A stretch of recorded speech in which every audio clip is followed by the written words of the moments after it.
Hello, welcome to this news event sponsored by the law firm Peiffer, Wolff, Carr, Kane, and Conway, or Peiffer Wolff for short. You'll be hearing from 3 speakers today, and then we'll open the floor for questions during the Q&A period. The Q&A period will be for reporters only, and if you wish to ask a question, you can use the raise your hand function, and your line will be unmuted when it's your turn to ask a question. For more info, go to lostembryos.com where you can find the news release and a link to the lawsuit filing. So as I mentioned, you'll be hearing from 3 speakers today. First, Joseph Peiffer, Managing Partner, Peiffer, Wolff, Carr, Kane, and Conway. Second, Bianca Voss, the New York City area mother who was victimized by her fertility doctor. And third, Roberta Voss, her daughter, who discovered the truth about her biological father using a 23andMe home DNA test kit. So let's go ahead and start with our first speaker, Attorney Joseph Peiffer, Managing Partner, Peiffer, Wolff, Carr, Kane, and Conway. Go ahead, Joe. Good afternoon. My name is Joe Peiffer, Managing Shareholder of the law firm Peiffer, Wolff, Carr, Kane, and Conway, or Peiffer Wolff for short. My law firm has offices in New York and across the country. One of our major practice areas is representing victims of fertility clinic misconduct, IVF abuses, and fertility fraud. We have represented more than 1,000 people in cases against their fertility clinic or doctor. In 2019, Peiffer Wolff launched a now ongoing push for national legislation to curb fertility clinic misconduct and fertility fraud. I'm here today standing in for my partner Adam Wolff, who is one of the nation's leading attorneys dealing with IVF and fertility clinic misconduct, and, as of a couple hours ago, also the proud new father of a baby girl. Now, I'd like to take a few minutes to provide you with an overview of this case. We filed a lawsuit today on behalf of Bianca Voss in the U.S. District Court, Southern District of New York, after her daughter, Roberta, used a 23andMe home DNA kit, which revealed the medical rape committed by her mother's fertility doctor. Again, this is the latest in a series of fertility fraud cases we are handling nationwide. The lawsuit filed by Bianca Voss, the mother, names Dr. Martin D. Greenberg, who maintained an OB/GYN practice in New York City. Currently, Greenberg is living in Aventura, a luxury enclave outside of Miami. It is not yet known how many other patients of Dr. Greenberg are victims of his misconduct, like Bianca Voss, or how many children are the result of his fertility fraud, like Roberta Voss. However, we expect that will come to light as a result of this announcement today. In 1983, Bianca Voss wanted to be a mother, and she visited the offices of Dr. Greenberg for fertility services. She paid Dr. Greenberg for what he said would be the sperm of an anonymous donor. Dr. Greenberg was to use the money to procure the sperm, which he would use to impregnate her in an intrauterine insemination procedure. At no time did Dr. Greenberg indicate he had failed to procure a sperm donor, and he never disclosed that he was secretly using his own sperm. Roberta Voss was born in 1984. In September of 2020, she took a 23andMe home DNA test kit, which clearly identified Dr. Greenberg as her father. As the lawsuit filed today explains, upon receiving the devastating news of Greenberg's shocking conduct, Roberta reached out to Greenberg via 23andMe and by email. She did this because she wanted to obtain her family medical history, Greenberg's medical history. Aware that Greenberg's son unfortunately passed away at an early age, she wanted to know if she may have inherited a concerning medical condition. She also wanted to know if she may have passed on such a condition to her own child. However, Greenberg did not respond. Let me be clear. Dr. Martin Greenberg inserted his own sperm into his patient, Bianca Voss. He did so without her consent and against her wishes. Some people call this horrific act medical rape. But regardless of how you label it, Greenberg's heinous and intentional misconduct is unethical, unacceptable, and illegal. Unfortunately, the Voss family is among thousands like it across the United States, where an epidemic of fertility fraud is now underway. We have to do whatever it takes to rein in this rogue industry run amok, and we need to hold these fertility fraudsters accountable for their actions. In 2019, Peiffer Wolf issued a report noting that the U.S. fertility industry has fewer regulations than barbershops or nail salons.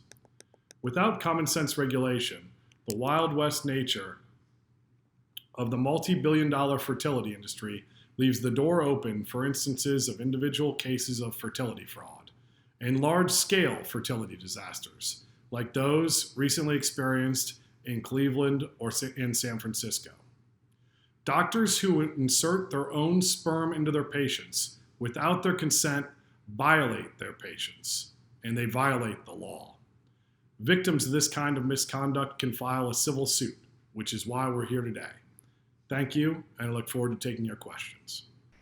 Thank you again. That was Joe Peiffer, Managing Partner, Peiffer Wolf, Carr, Kane, and Conway. Let's go ahead and proceed to our second speaker, Bianca Voss. Go ahead, Bianca. Good afternoon. My name is Bianca. I'm almost 76 years old, and this is my story.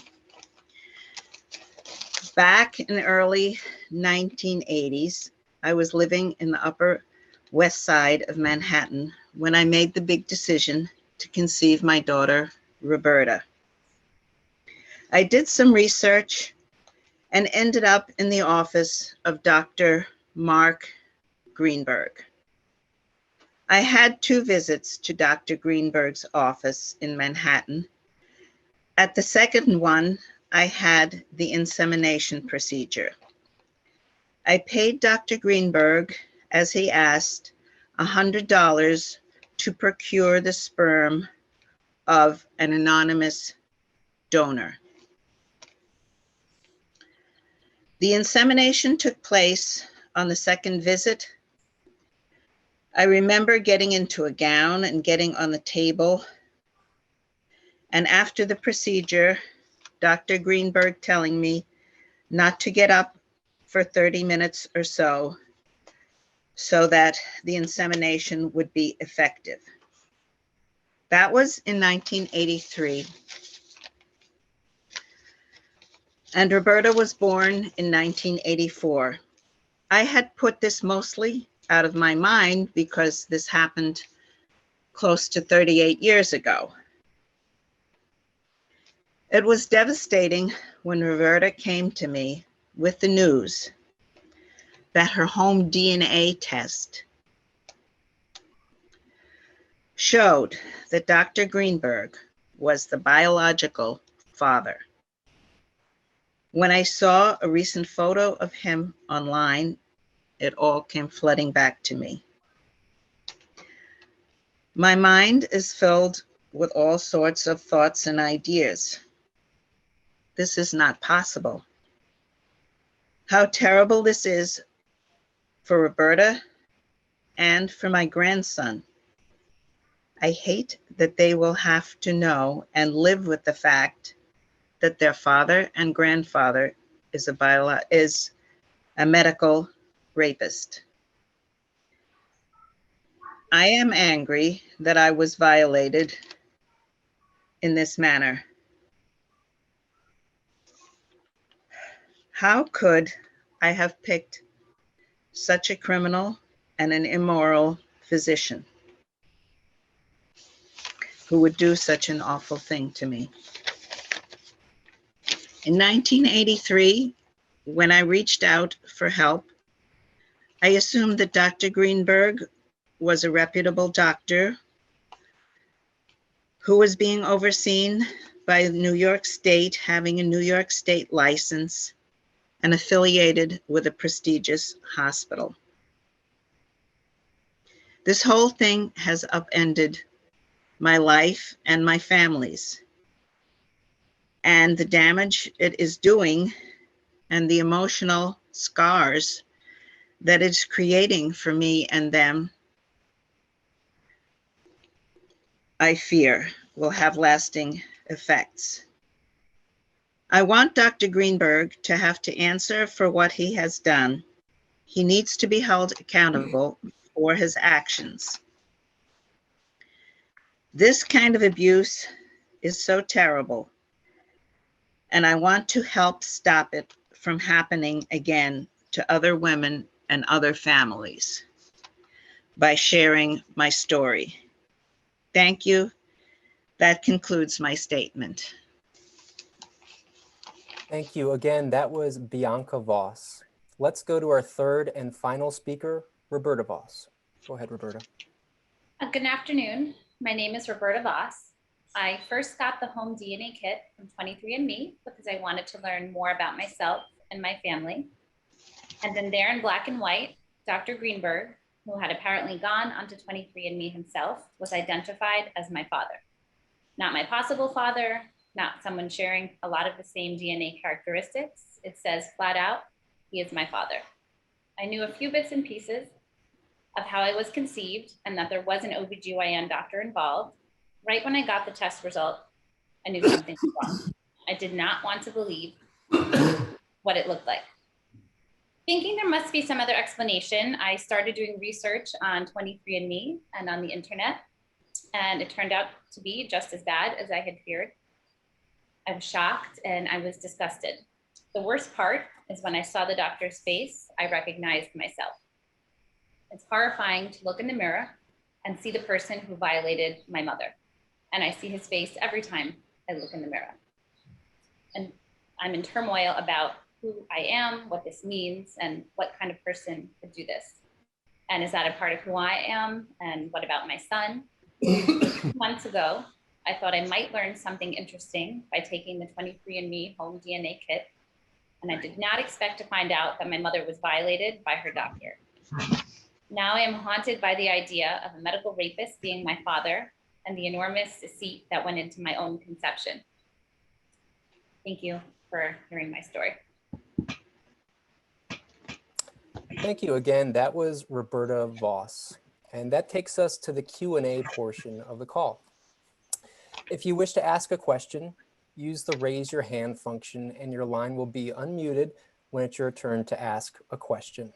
As a reminder, the Q&A period is for reporters only, and if you're having any issues with your own audio or the raise your hand function, you can use the text-based Q&A box, and we'll do our best to get to all the questions. I know that Attorney Joe's audio is a little choppy to begin with, so if you missed anything, please feel free to weigh in during the Q&A to grab what you missed. A little technical difficulty there. And before we begin, I just want to mention that we will have a video recording of this news event available online later today. It's also going to be at lostembryos.com along with the other media materials. That's lostembryos.com, no spaces. And additionally, we dropped a direct link to today's news release in the chat box here. So if you haven't received that yet, go ahead and click the link. That should take you to the news release, which links to the file stamped copy of the complaint that went in today. So let's go ahead and take our first question. It's coming from Amy Klein. She's a book author. She used to write for the New York Times. Amy, go ahead. Hi. Thank you for having me, and I'm so sorry about your trauma. I had 2 questions, and one of them was, have you discovered any other genetic siblings on the site or anywhere? And the other was, I often write for Jewish outlets, so I understand that Dr. Greenberg is Jewish and you guys are not, and I wanted to know if that meant anything for you. Actually, I am partly Jewish. So Okay. yeah, on my mother's side, I'm Jewish. So Okay. that makes you Jewish. So yes, Yeah. I am Jewish actually. So Roberta, did you find any other siblings? I was only able to find that Dr. Greenberg has 2 children, 1 deceased and a daughter. Do we know of any other malfeasance that he did the same thing to other women? I don't know of. But usually with events like this is not in our experience, in my law firm's experience, and we've handled dozens of these kinds of cases. This is not something in our experience that a doctor does just once. Other people.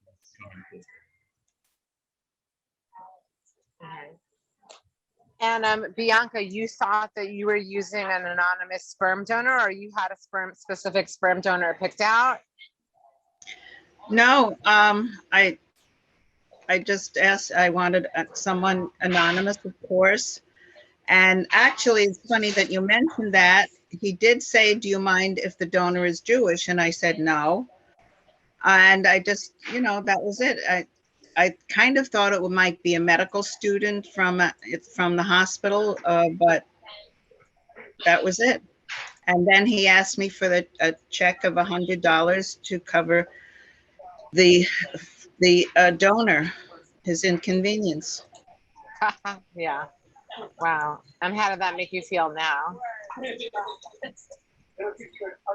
I mean, I'm just numb. At this point, I don't even know what to feel anymore. I mean, it was just part of his deception, I guess. Okay, let's go to our next question.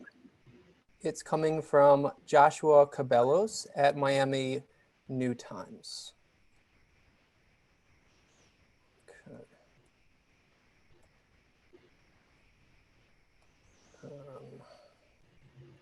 Sorry, having an issue here. All right, there I am. Can you hear me now? Yep. So I saw from the news release and from my own digging that Dr. Greenberg has in 2010 he applied for a non-disciplinary order from the New York Health Department to kind of get him out of an investigation into another alleged misconduct. But the records, I couldn't find any records as to what that investigation was about. Were you guys able to discover what that other allegations against him have been? Why the New York Health Department was investigating him back in 2010? We don't know at this point, but we fully anticipate that when we get into discovery in this case, we're going to find out all what you know. Okay, thank you very much.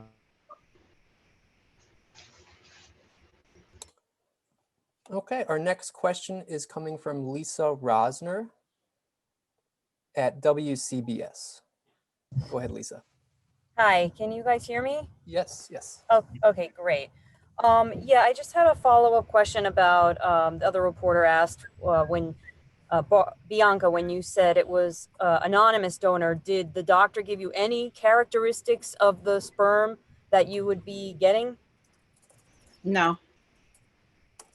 Okay. And one of you mentioned trying to contact him. I guess that was through 23andMe. Had you reached out sending a message? Can you talk about that? Yes, I did. I messaged him through 23andMe. I was able to find him on a few other social media, which I also messaged him, and then found out about other children. And I actually had messaged them as well and contacted, and either no response or they actually said you've reached the wrong person. Everyone was very dismissive.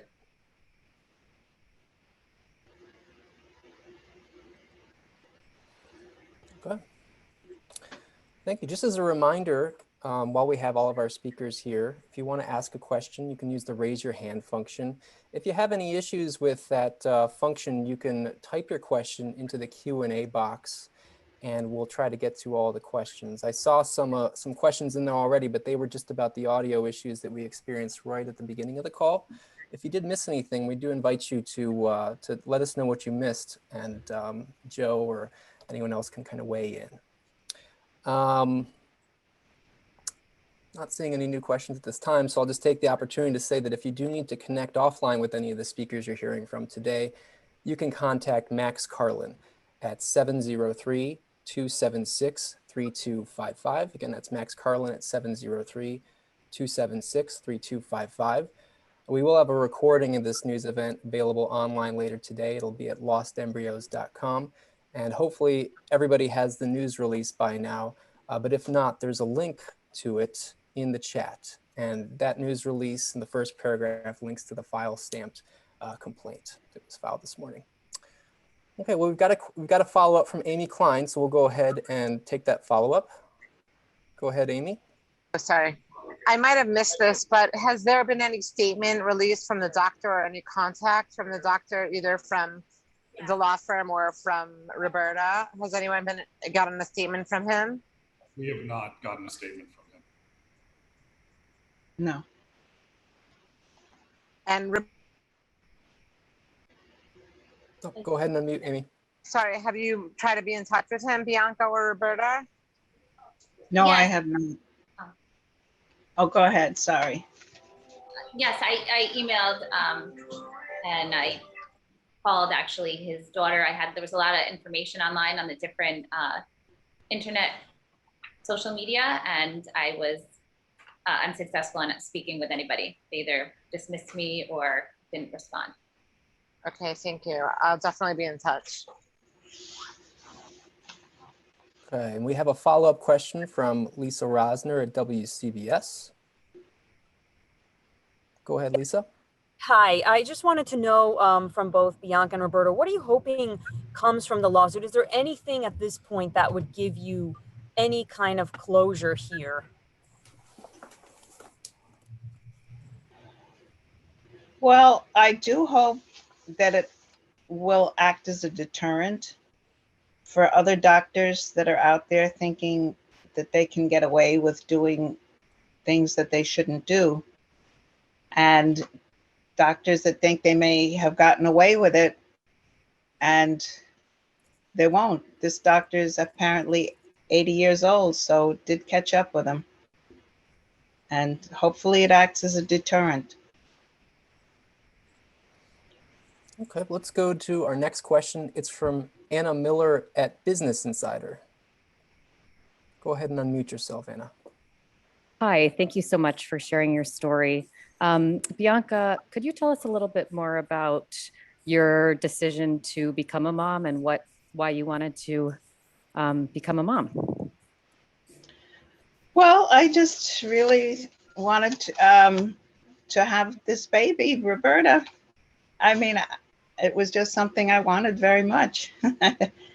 It's nothing, that you don't, to make it, that was really my decision. I just felt like that was something I wanted to do. Great, thank There wasn't you. like any long-term plan. Yeah. And both of you, but maybe Roberta can start. Can you tell us a little bit more about that first conversation the two of you had when you revealed what you discovered on 23andMe? When I told her, she was in disbelief. And initially, when I first found out, there wasn't a photo on 23andMe. It's the name and information and profile. So, obviously, as soon as I saw the name, it popped into my head that this was the doctor. But then when I went on the other social media for the same individual and I saw the photo, which I then showed to my mother, which, I see my face. So it's shocking. It was very shocking. So the photo really confirms it for us to see. That was the part that hit home the most. Yeah, it was shocking. Okay, let's go to our next question. It's a follow-up from Joshua Cabellos.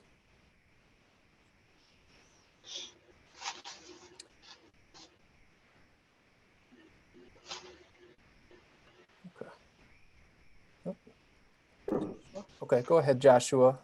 Alrighty. So, yeah, my question is for Bianca. When you decided to go through this fertility treatment, was it because you wanted to have a child on your own? Did you have someone in your life that you were going to raise a child with, and you just weren't able to have a child at that time, or was this something that you just wanted to do to be a mother on your own? The person in my life who is now deceased, so had a vasectomy.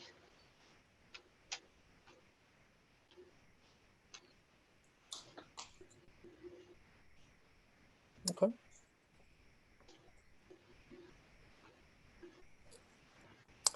All right. Well, just a quick reminder, I don't see anyone queued up for questions, but I know there are several reporters on the line with us, and it's really handy to get your questions answered while we've got all of our speakers on at once. So again, use the raise your hand function if you've got a question. I'm looking in the Q&A box and no new questions there. It looked like someone had an issue with the link in the chat. Please check the chat again. The direct link to the news release should be there, and sorry about that. And I'm not seeing any further questions at this time. So I'll just repeat that if you need to connect with any of the speakers you heard from today offline, just contact Max Carlin at 703-276-3255. We'll get that video recording of this news event online as soon as we can. Today, it'll be at lostembryos.com. And we do thank everyone for joining this news event sponsored by the law firm Peiffer, Wolf, Carr, Kane, and Conway. And that concludes today's news event. Thank you very much.